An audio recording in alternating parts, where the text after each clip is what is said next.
This is Speaking Freely with the ACLU of Pennsylvania. I'm Andy Hoover, your host and Director of Communications at the ACLU of PA. We're back. We took our winter break from the podcast, but we're back with several episodes on timely topics. Make sure that you subscribe to the show on your podcast app of choice and subscribe to our YouTube page with the handle ACLUPA for select episodes on video. For this episode, I talked with Dolly Prabhu, staff attorney with the Abolitionist Law Center, Kate Parker, Director of Policy, Government, and Community Affairs at the Defender Association of Philadelphia, and Byron Cotter, Director of the Alternative Sentencing Unit at the Defender Association. Dolly, Kate, and Byron talk about how probation works in Pennsylvania, how it harms people caught in the system, and why legislation currently before the State House of Representatives fails to effectively reform probation. ACLUPA has an action alert available where you can send a message of opposition to that bill to your state rep. A link to that and a link to our webpage on the bill are both available in the show notes. This conversation was recorded on March 15th. Dolly, Kate, and Byron, thank you so much for taking the time to sit down and talk about probation and how it works in Pennsylvania and the issues around reform. Really appreciate your time and your expertise. And Dolly, I want to start with you. We should probably do some table setting first so that listeners know what we're talking about. Can you explain the basics of probation, how it works, and what does a person experience when they're sentenced to probation? Yeah, for sure. So I guess at a basic level, probation is a form of community supervision. Unlike parole, which is a form of early release from incarceration, probation is an initial sentencing decision made by a judge. So individuals can be sentenced to probation in lieu of incarceration or in addition to incarceration. And it's actually becoming increasingly common for judges to tack on probation at the end of an incarceration sentence. So, for example, instead of just sentencing someone to 1 year of incarceration, they might instead sentence them to 1 year of incarceration, followed by 3 years of probation.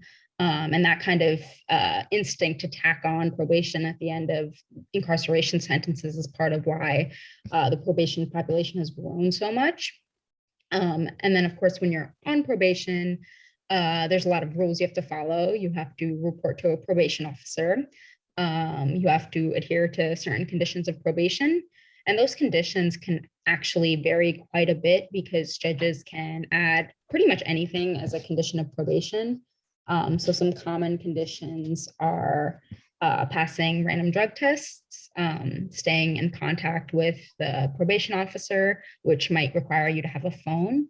Having an address is a common boilerplate condition, so you can't be homeless or bouncing around from place to place. Finding employment is a common condition, even though other conditions ironically make it difficult to find employment. So a lot of times judges will impose a curfew, like you have to be home by 10 p.m. every night. Judges may say you're not allowed to be in contact with certain people, either because they have some kind of safety concern, or maybe even they just think someone's a bad influence. So they can literally say you're not allowed to contact this individual or these types of individuals who say have a criminal record. And so that condition in and of itself can make people jobless and homeless. Paying fines and restitution is also a common condition of probation. Restitution being mandated repayment to some victim of a crime. These victims can often be banks or corporations, and they can be quite large amounts. And so because that is a condition of probation, a lot of the times, that's what keeps people in violation of probation. And then also, mandated programming is a big thing that judges love doing. They love saying, take anger management classes or take these parenting classes. And, that's difficult enough with transportation and scheduling around work. But on top of that, folks have to pay for that out of pocket, and they're quite expensive. For example, I know the DUI alternative to incarceration program is, I think, over $1,000. So if folks can afford that, they're technically in violation of probation. And so I'm going into that level of detail only because I'm just trying to show that it's really hard to not violate probation. Many of these folks also struggle with like mental health issues and substance use issues, which is a whole other level of complication. And so quite frankly, folks are set up to fail on probation a lot of the times. And then what happens if you do violate these conditions, or if you commit a new crime, which is also considered a probation violation, you get a probation violation hearing. But those usually take several months or even sometimes years to be scheduled. And unlike folks who aren't on probation, if you are on probation, judges can detain you pending that time up until your probation violation hearing is scheduled. So you can't get out on bail necessarily. And that's part of why so many of PA's jails are filled with people just waiting for a probation violation hearing, which again may just be an accusation that they've committed some non-criminal activity.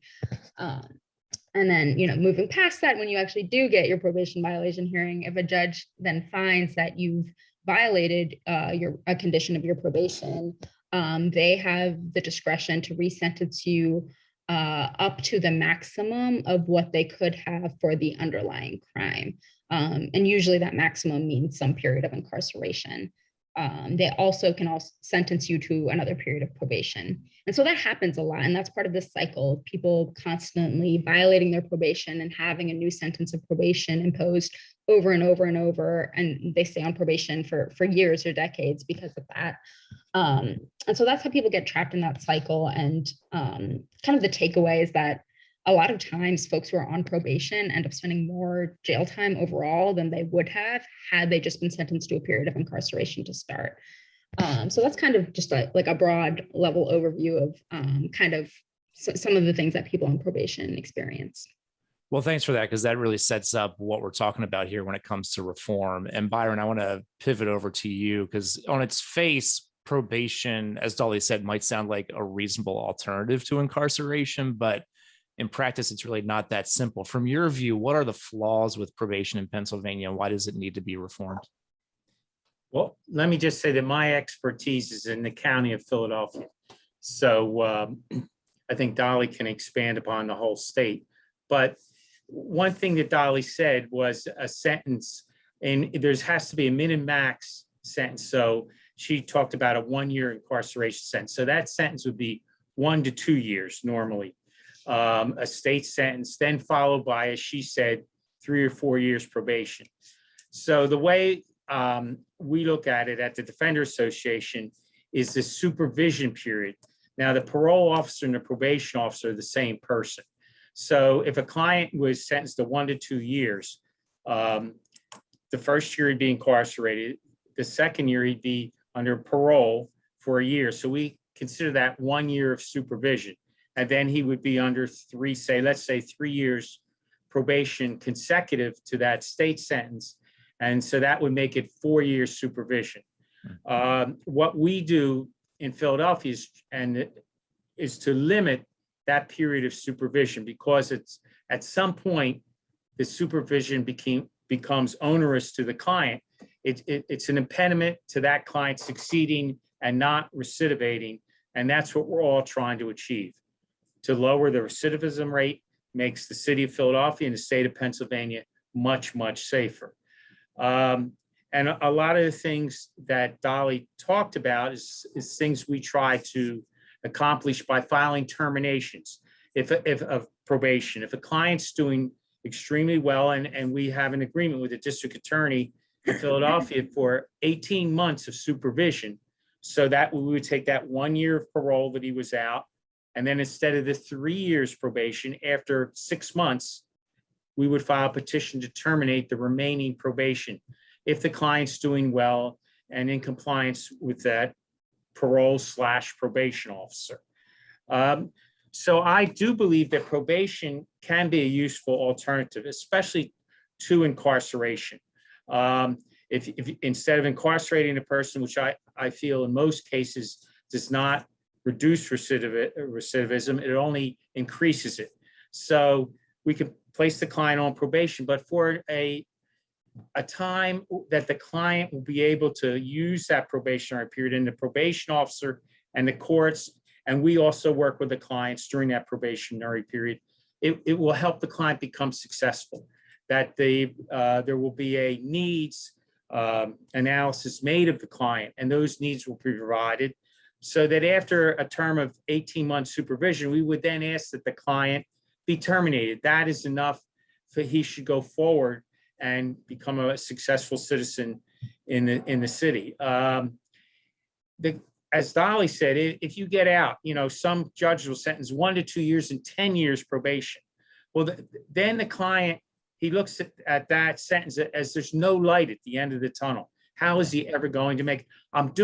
They'll come into my office all the time. Mr. Cotter, I'm doing so well, but I have 8 more years of probation. My employer says he won't, increase my salary or raise my position at the company until I'm off of probation. What can I do? How do I handle this? So that's when we file this termination, and we're very successful. Judges love to hear a success story. So the citizens of Philadelphia. So if a client is successful, we're very, we can tell the judge about this story, and the judges will then terminate in most cases. I would say about 85% of the time. And of course, it depends upon if the crime was a very serious crime, then we may not file for the termination right away within 18 months. We may push it out a little. But, it's very important for the client to have that light at the end of the tunnel to say, I'm going to be off of it. I can tell my employer, and I can move up in the world. I can buy a house. I can move to outside of Philadelphia. I can move to a county or to a state down south where I can get away from all this environment that created me to commit crime. So I agree that probation can be a good tool, but only for a certain length of time. And I'm glad you go ahead. Oh, yeah, absolutely. I'm glad you mentioned that under current law, there is the ability to ask to terminate early. That's going to be an important part of what we discuss here in a few minutes. Kate, go ahead, Byron. But I want to just say in the bill, it's like 5 years, which is way too long.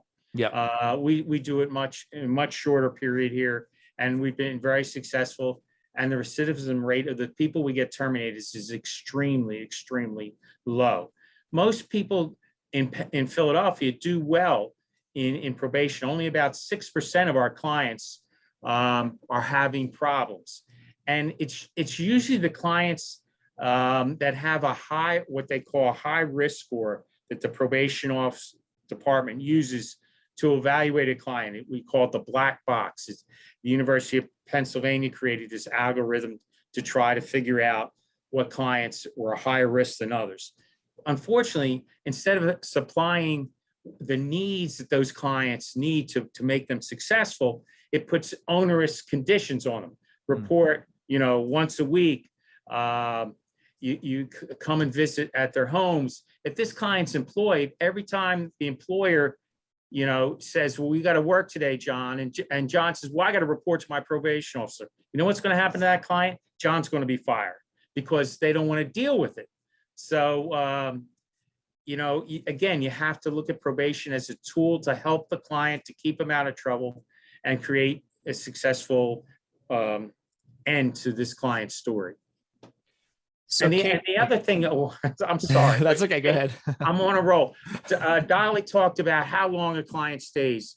So in Philadelphia, we try to have that first Gagnon 1 hearing or hearing within 10 days, to see if that client should be detained in jail. It should be, we would like to see even quicker, and we're trying to accomplish that. But, if a client's compliant and he's arrested on a nonviolent new charge, there's no reason that client should be detained in jail because of that open case.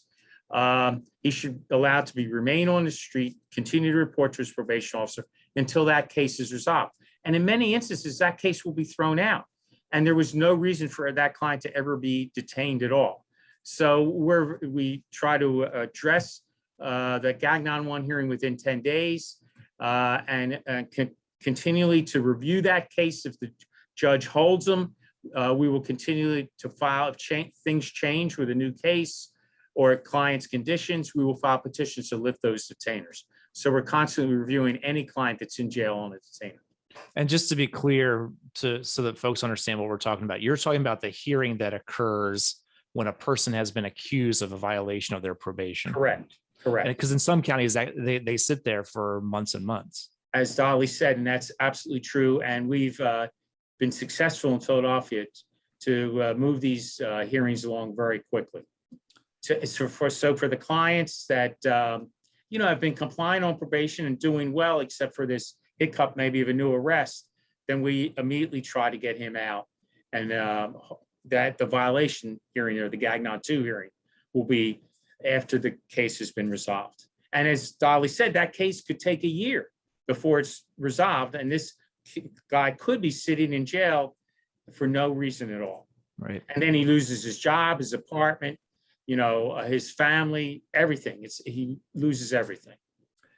Just while we were on the topic of Gagnon 1 hearings, which are the initial probable cause hearing when someone is accused of a probation violation hearing, that's intended to prevent them from sitting so long, awaiting their Gagnon 2 hearing, which is where they decide whether or not where the judge makes a finding whether or not there was a probation violation hearing. I will say that, I can't speak for Philadelphia County, but I can certainly speak for Allegheny County. Gagnon 1 hearings, at least here, and I'm sure that's not unique to this county, are very, very perfunctory. A lot of times there's not a probable cause finding made, but it doesn't matter. People are still continue to be detained. So there's a lot of issues with that initial Gagnon 1 hearing that in a lot of cases makes it virtually defunct. So that's part of why, at least what I've observed in Allegheny County, when folks are accused of probation violations, regardless of what even comes up at their Gagnon 1, if anything, if they're given the opportunity, they still sometimes sit. So that's a level of detail that I don't know if we have any more time to get into, but that's at least been my observation on this side of the state. So yeah, that's important. And ACLU has pending litigation in Montgomery County over detainers. Byron, were you going to add something else there? Well, that can be a problem. We do interview our clients. We sort of have 2 Gagnon 1 hearings in Philadelphia. We have the first one's within 10 days before the trial commissioner. Then the second one will be before the actual violation judge within that, and that's usually within a week after the first one. So we're going to have the trial commissioner and the judge within hopefully 2 weeks. We're going to have 2 hearings to see if we can get that detainer lifted. So, and we've interviewed the client, and our lawyers are prepared to go argue why the detainer should be lifted. And then if the client still detainer isn't lifted and we feel that it should have been, we'll then file a petition in writing asking the judge to reconsider. So we go after that because we think the prison population, a lot of it's caused by detainers that don't need to be lodged. So we're always trying to get those detainers withdrawn until the outcome of the open case, or if it's a technical violation, we're going to try to resolve that within 2 to 3 weeks at the most. If he needs treatment, from the Gagnon 1, from the first before the trial commissioner, we're discussing that with the client. So we try to get treatment in place and programs in place within 2 to 3 weeks. So from what Dolly and Byron had described, it seems like there is a lot of room for potential reform of probation in Pennsylvania. And Kate, you work in policy. So before we get into what we're actually dealing with in the legislature, I want to give you the power of the pen. You could write a bill. What would be the ideal reform legislation? What would be the key provisions in a good reform bill? Yeah, sure. Thanks, Amy. I think that's a great question, right? And I want to note that reasonable minds might disagree, right? I'm going to note that right at the outset, and that our recommendations come from our direct practice. And what you're going to hear me echo is that the legislation should address some of the main concerns that both Dolly and Byron have raised, right? And what I'd like to see is us to start with a very clear legislative intent, that the intent is to shrink the probationer population, to reduce prison admission and jail admissions that stem from alleged violations, and to eliminate racial disproportionality in the probationer population. And if we started with that clear legislative intent and agreement that those are the goals of the bill, then we can actually start to talk about what provisions need to be included to achieve those goals, right? And where I would start is with a prospective racial impact statement. How do we think that the provisions of this bill that we're going to introduce are going to impact communities of color throughout the Commonwealth? What impact are they going to have on the prison admissions? What impact are they going to have on daily detention rates in the county jail? What impact are they going to have on the supervision levels of the people who are currently under supervision? And from there, we can start to really have meaningful conversations about whether the specific provisions are going to help us meet these 3 objectives, right? And then everybody has access to that information when making the decision. It doesn't come down to advocates saying, you know, just try this, or just trust this, or this is going to improve this problem. The very specific provisions that we would like to see included, that I would include if I had this pen, right, this magical, mythical pen and could change the world today, are exactly what Dolly and Byron are talking about. We would look for caps on the length of probationary sentences, and it would be research driven. You know, there's a lot of different research available to us right now, and folks kind of disagree about 6 months or 8 months. There's really not that much dispute that after 15 months, the research is very clear that there's no need to continue supervision. And if we could establish a cap that's driven by the research and supported by the research, we'd go a long way to reducing and shrinking that probationer population. And then we have to put in some protections for the things that we are kind of culturally accustomed to. The overdependence on these stacked sentences, the overdependence on these probationary tails, the overdependence on extending without really a lot of thoughtfulness about the need for continued supervision, right? And we want to protect against that because we have a strong culture of that in our Commonwealth already. And so we need a clear legislative mandate that this is not how we're going to do business anymore, right? We would then look to have really establish this summons process for all violations of probation. Exactly what Dolly and Byron are talking about right now. When we look at these unnecessary brief periods of incarceration for people who are waiting for their gagnon hearings, we can avoid all of that by having a summons process. And even if people have new charges, there's an entire process of setting bail on that new offense that we can rely on if detention is absolutely required while those charges are pending, right? There's an entire process that already exists for that. We don't need to address it through a blanket understanding or a blanket acceptance of the issuance of a warrant or a detainer for someone because of alleged new charge, right? We would then have strong presumptions against incarceration for technical violations, strong presumptions without exception, without exclusion, without carving out exceptions to the rule. We would start there. And then we would also want to see a presumption in favor of the least restrictive sanctions that would be necessary to protect public safety in the event of a violation for some other behavior, right? And that the judge would have to make a very specific finding that there's no supports that are available in the community for the person that could provide a reasonable assurance of public safety. That we have to vet that out. We have to look at it. We have to see incarceration as the last resort, the absolute last option, and create strong presumptions in place for least restrictive sanctions. I would also like to see,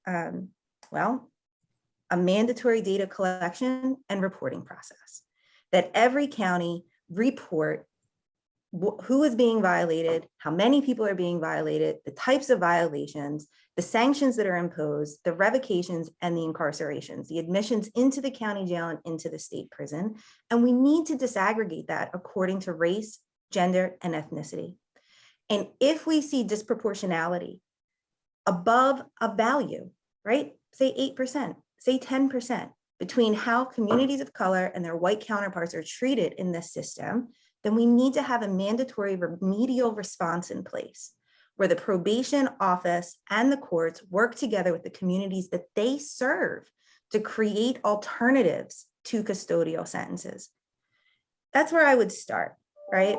And we're not asking for things that are completely impossible, right? The Sentencing Commission is tasked with providing that type of analysis on recommendations for changes to the probation guidelines, recommendations for changes to the parole guidelines, recommendations for changes to sentencing guidelines, right? And so they are in a position to be able to say, this is what this change, this proposal, this is the impact that we think it's going to have on custodial sentences throughout the Commonwealth. and break it out by county. We have to accept the fact that there is no average Pennsylvanian, right? That we are a commonwealth of very different counties with very different needs. And so when we're looking at the data, we have to recognize that. And that's really where I would start. I would also add, and this goes a little bit to something that Dolly raised, that at the sentencing, we need to start having meaningful ability to pay hearings for people who are placed on periods of probation. Fines, fees, costs, restitution. We need for the court to assess at that moment whether it is reasonable to ask this person to repay that back. And this not only helps benefit the arrestee, but it also allows, if there is an actual victim, a human person who has suffered a loss, to be able to make reasonable plans for whether they can expect to recover those funds or not. It allows everyone to move forward with a clear understanding of what to expect. And I would create a process where people who have not met those obligations following an ability to pay hearing, where those debts can be transferred to civil collections. There's no need for the criminal system to maintain oversight over people who have not paid a bill. Though there is a civil process, and those can be transferred to civil collections. And the fines and fees issue is also in the middle of this bill too. So I definitely I'm glad you raised that. So we're not working with Kate's bill. We're working with a senator's bill, Senate Bill 913. And Dolly, I want to start with you on as we start to talk about this legislation. You know, some are posing it as reform, but there are also more than 50 social justice organizations that have actually come out against the bill, including Abolitionist Law Center and the ACLU of PA. So I want to dig into some of the provisions. We talked a bit about caps and how long people are on probation. One of the things in this bill is the bill creates review conferences after a person has been on probation for a certain period of time, with the possibility of termination of their sentence. Now, we've talked a little bit already about the fact that you can go into court now and ask for early termination. From your perspective, Dolly, what's wrong with that approach with these review conferences? Yeah, so there's a few big problems with that approach, some of which we already mentioned. One that was kind of touched on a bit is that, folks are only eligible for these conferences after 3 years if the underlying charge is a misdemeanor, 5 years if it's a felony. That's a really long amount of time. And honestly, it's far more common for folks who are on probation for a long time to be in the situation I described earlier of having short sentences that are constantly revoked and reimposed back to back to back. And people in that category are never going to be eligible for these review conferences. Even for folks who do have these longer periods of probation, there are still eligibility restrictions about, not being able to, or not having been charged of certain or convicted of certain crimes, not having committed any technical violations recently, and other things that seriously limit eligibility. And even then, even for folks who check all the boxes, like Byron mentioned, there's already a process in place for early termination, a fairly straightforward process. And so there's a concern that introducing this convoluted process will confuse the process that already exists and maybe even dissuade judges from terminating probation early, because they instead will rely on this process, which in my opinion is far worse. And so there's a very real possibility that because of just how complex this process is and how restricted it is, it may actually result in less early terminations of probation. So, it's not a great process. And, even then, it's not even presumptive early termination. It's just we're still only talking about eligibility for a review conference. Like that is the best that this bill has been able to provide. And even then, with all these problems. So yeah, there are a few major issues, and some that I would say even risk making this bill more harmful than helpful. Kate, the supporters of SB 913 also say that they want to keep people out of jail for violations that are not new crimes, but there's a lot of skepticism about whether the language of the bill will do that. Why is that? And I think the skepticism is due to the the significant exclusions to people who would be presumptively not eligible for periods of incarceration for technical violations, right? And so if you read the bill carefully, yeah, there's this strong presumption against incarceration for technical violations, right? Period. And we could just stop there. And that would be a great improvement over our current landscape. But instead, they've carved out 5 exceptions to that presumption against incarceration, right? And unfortunately for us in Philadelphia, and I can't speak to the rest of the Commonwealth, but for us in Philadelphia, when we looked at the data for a 2-month period of time, 2 of those exceptions accounted for 75% of the technical violations that were coming before the court. Wow. Right. And so the overwhelming number of people who are coming in for technical violations are behaviors that you see that are attributable to not complying with mental health treatment, perhaps not fully engaging with their substance abuse treatment program, becoming fearful and not reporting or otherwise absconding from probation. That's the overwhelming majority of the people who are committing technical violations. And so for people who are either direct practitioners in the city of Philadelphia, and I imagine in other counties, I don't know that there's that many other ways that you can violate probation in the way that they file violations, right? Like what else aren't you doing? Right. If you're not reporting and you're not complying with a substance abuse treatment program or a mental health treatment program, right? In today's world, can you really be violated for not having gainful employment? Can you really be violated for some of these other behaviors? It doesn't leave a lot left, right? And that's why people are very skeptical about whether or not the bill will truly provide the kinds of protections that we're calling for. The other part is, as Byron mentioned and Dolly alluded to in other counties, here in Philadelphia, our folks for technical violations are doing their sentence up front, right? They're doing it before they get to their gag-non hearing.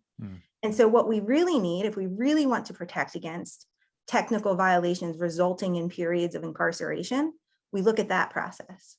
We look at how people are brought to court to address that initial hearing and whether or not they're in custody pending that hearing and how long that hearing takes to be scheduled from the time of their initial entry into the system.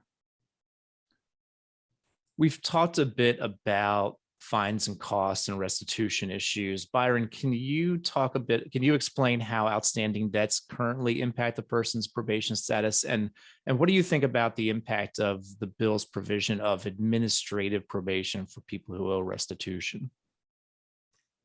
Well, Kate's the expert on the bill, but I just want to say that what I teach at our office is that the ability to pay should be addressed at sentencing to see if a client has the ability to pay supervision fees, costs, and restitution. If the client doesn't have the ability to pay, then we're creating a violation before we even start. So a judge should consider this, question the client. Now, if for some reason in the future, the client's ability to pay changes, then we can go back and address whether or not the client can pay those supervision fees, those costs, and that restitution. What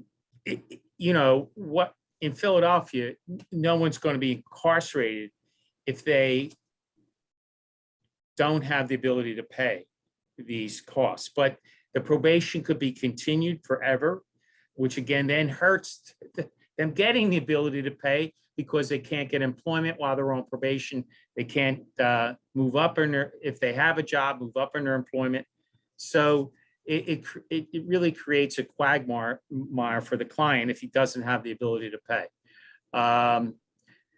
They can't get a rent an apartment. They can't get a house if they have to pay these costs.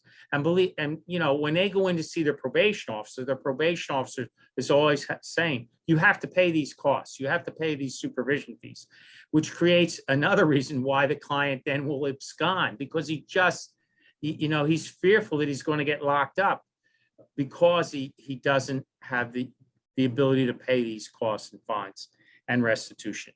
So that's the way I look at it. It should be addressed from the very beginning at sentencing.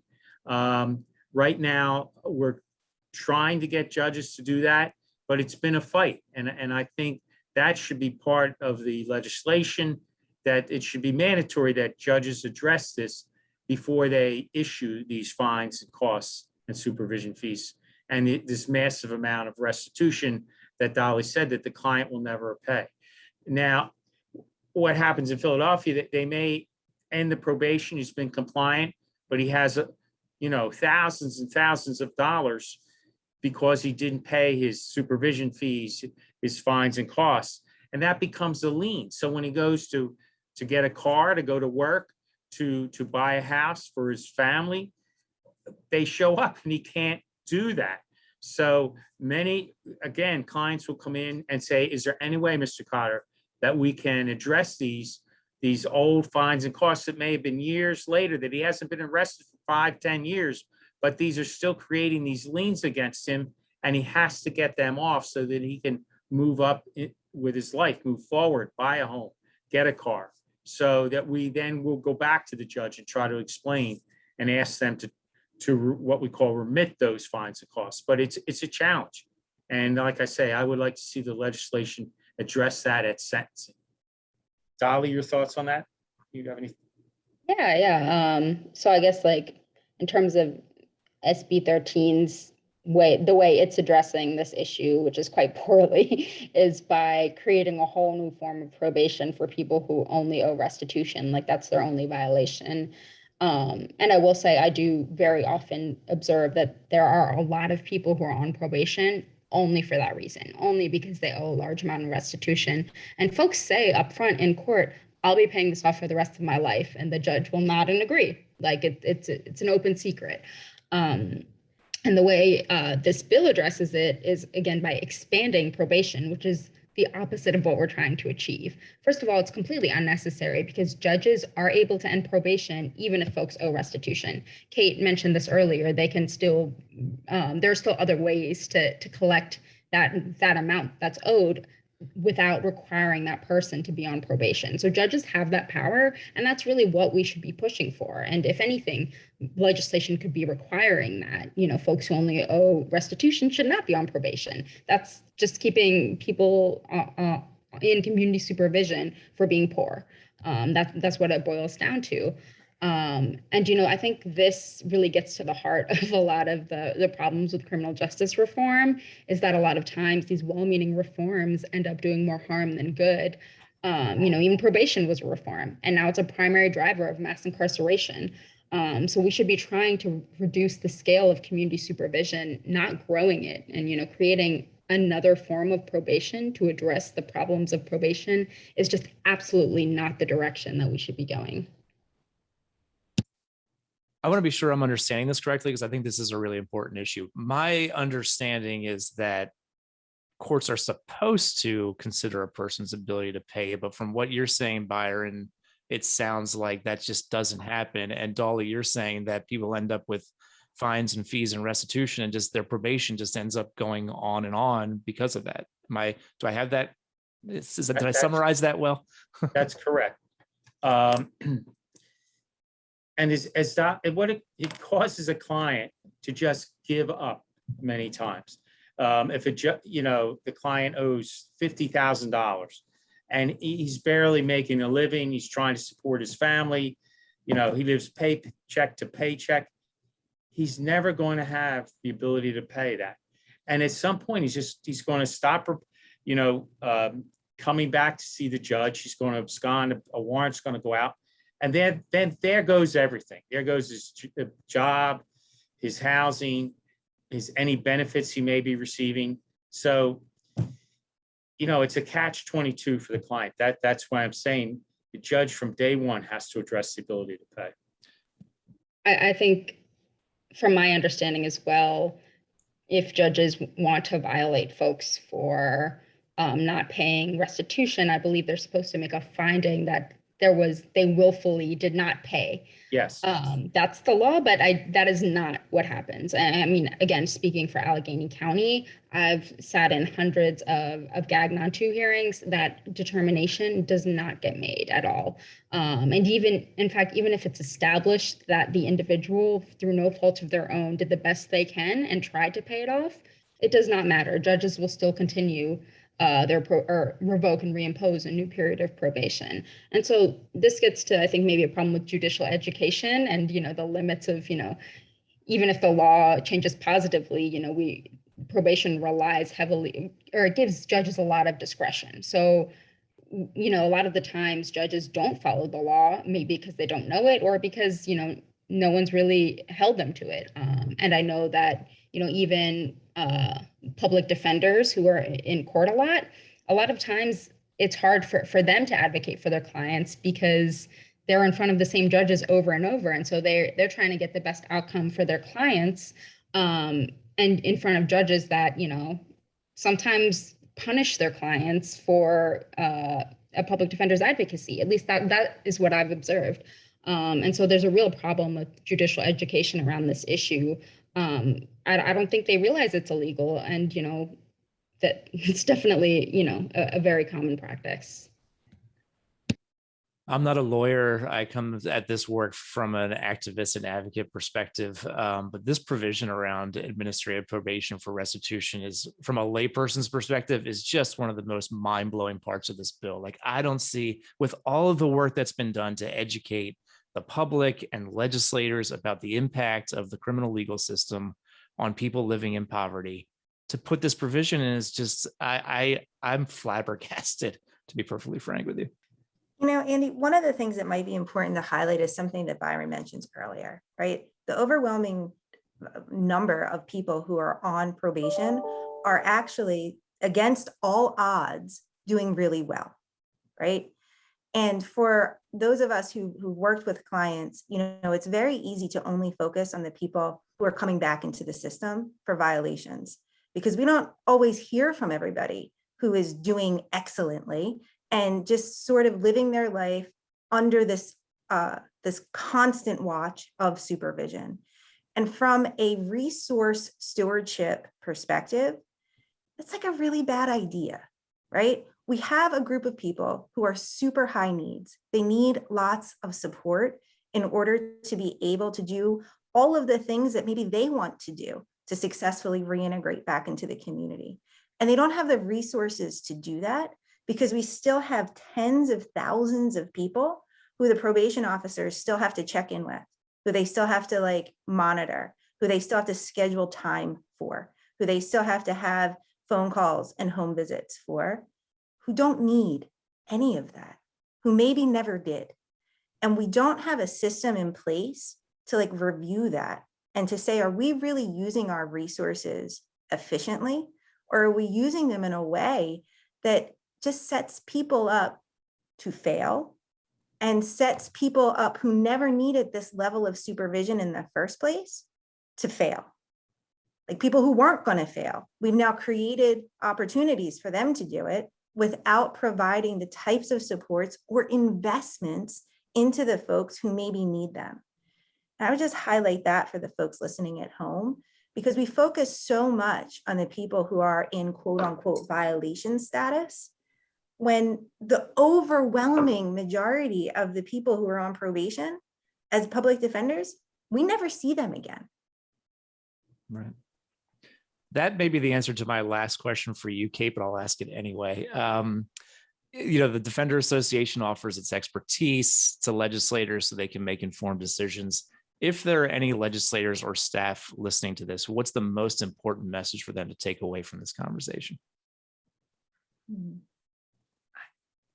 I think demanding the data on this bill. If I had to pick one, it would be, do you know in your county how many people are in violation status? How many people are not?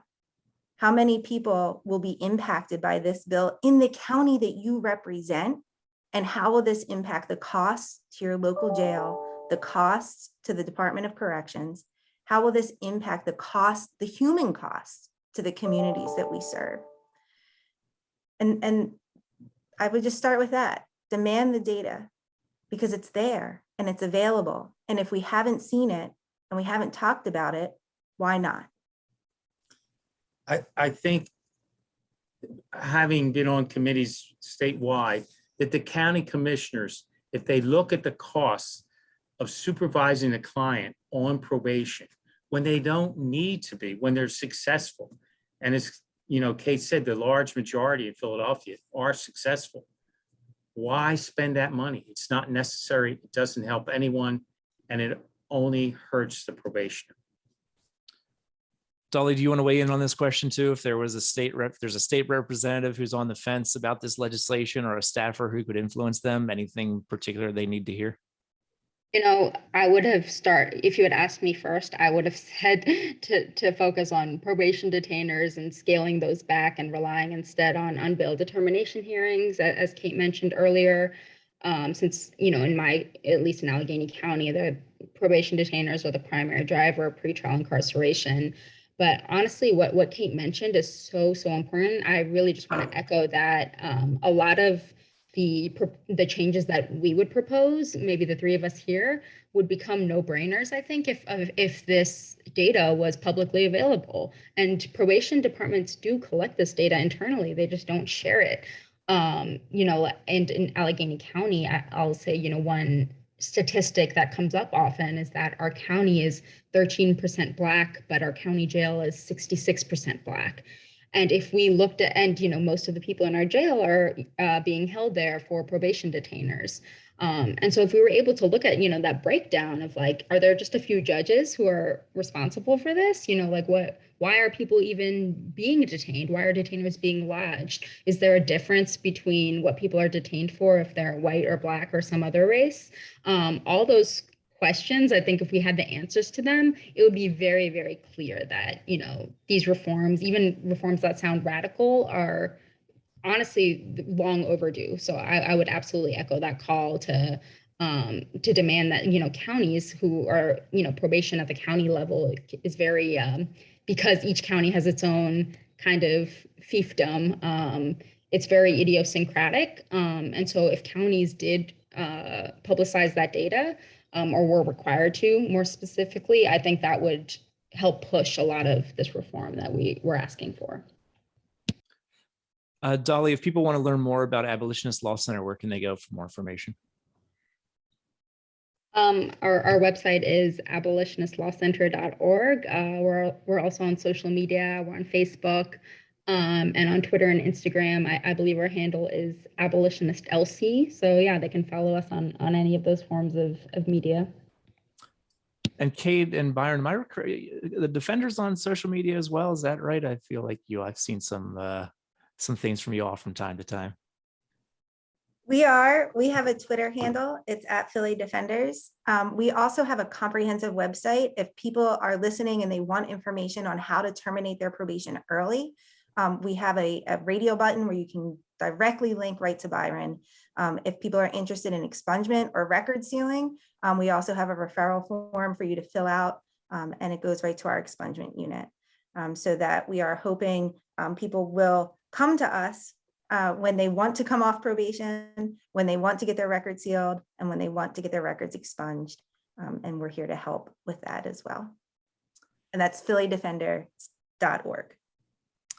Well, Dolly, Kate, Byron, thank you all so much. Really appreciate your time. This has been a really in-depth and helpful conversation, and hopefully it will be an influential conversation too, where we'll keep working on this legislation. And if we have to stop it, that's what we'll do. If we can make it better, we'll try to do that too. So thank you all for your insights. Thank you. Thanks so much. For your time, Andy. That's Dolly Prabhu of Abolitionist Law Center and Kate Parker and Byron Cotter of the Defender Association of Philadelphia. My thanks to all three of them for their time and for sharing their expertise. If you're not following us on social media, do so now. We're on Facebook, Twitter, Instagram, and YouTube, all with the handle @ACLUPA. That brings episode 70 to a close. The audio editor of Speaking Freely is Freddie Foulet, and our video editor is Betsy Dorset. Our music is from bensound.com. The executive director of the ACLU of Pennsylvania is Reggie Shuford. I'm Andy Hoover. Until next time, be healthy and be free.